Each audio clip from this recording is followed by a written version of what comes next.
Salamat po, Leo, sa sponsor na bituka. Maganda to sa gout. Bakong padre. Di ba maganda yan sa gout? Kumukulo na siya, guys. Dami na ito, pangkulutan.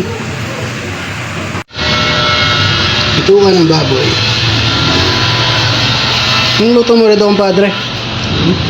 Anong luto mo dyan sa bituka? Sisig. Ayun na mga idol, na-prepare na natin yung mga panggisa natin. Saka yung main ingredients na bituka. Isimulan na ni kumpadre ang kanyang bituka sisig.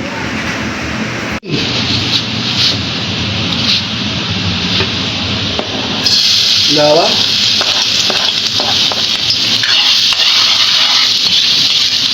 Sibuyas.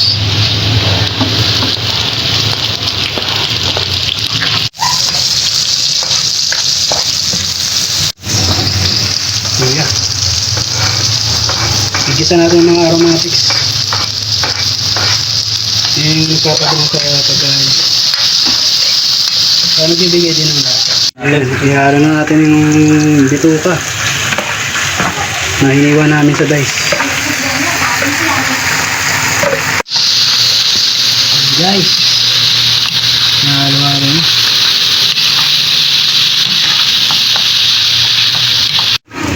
At magic sarap. Magic sarap. Pangilang luto na namin ito eh. Magic sarap. Wala pa rin paramdam ah. Paminta. Ang pa-enhance ng flavor. Ikos na ulit.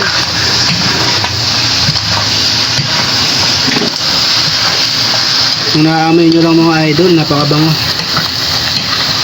Dahil na combine na yung mga ingredients. Yan natin ang asin. Yan na natin ang suka.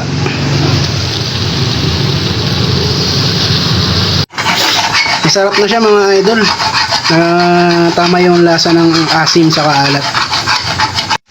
Yan, oyster sauce, dato puti. Lagyan natin. Ang sarap. Yan nagbibigay ng tamis at alat na umami flavor. Ang oyster sauce. Hinalo na itong padre. Mabisa na yan. Lalagyan na lang yan ng sili. Ayan, lalagyan daw ng added twist ni kumpadre, happy. Para daw yung lahat ng kakain yan, happy. Diba? Dinurog na mani na happy. Ayos. Ayan, lagyan ng mani. Ayan o mga idol. Nahalo na yung mani. May added texture yan pag kinain mo. Ihalo na yung pampatapang. Siling pula sa siling green. Padre, Ayos na ayos. first dish, tapos na.